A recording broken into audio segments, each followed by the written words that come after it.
आज एक मानवतेच्या जातीने तुम्ही सर्वजण आलात, तिथे उन्हात थांबलात आणि जे फलक तुमच्या हातात आहेत त्याचा तुम्ही आज उन्हामुळे सहारा घेतात. तसेच माझे वडील आमच्या कुटुंबाचा नाही तर आमच्या पूर्ण गावाचा सहारा होते.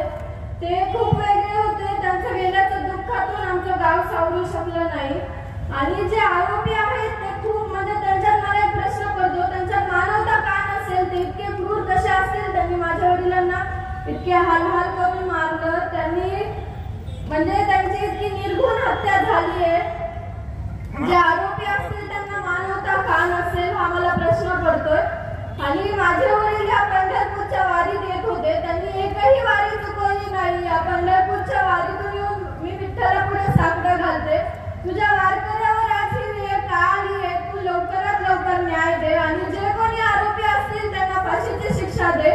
पण मनातून कुठेतरी एक प्रश्न उठतोय की आरोपींना फाशी देऊन त्यांच्या घरच्यांना किती दुःख आहे. आज जसं दुःख आपल्याला तसं ते पण त्या दुःखातून जातील. पण काय करावं, त्यांनी इतकी क्रूरपणे माझ्या वडिलांची हत्या केली. आणि माझे वडील हे खूप वेगळे होते. शांताबाईंच्या पोटी जन्म घेतलेला एक माणूस ते माझे वडील होते. त्यांनी समाजासाठी झुंजले, समाजकार्य केलं आणि शेवट सुद्धा हा त्यांचा समाजासाठीच गेलाय. मला एक खंत वाटते, त्यांना लवकर का न्याय मिळत नाही? पोलीस प्रशासन काय करते?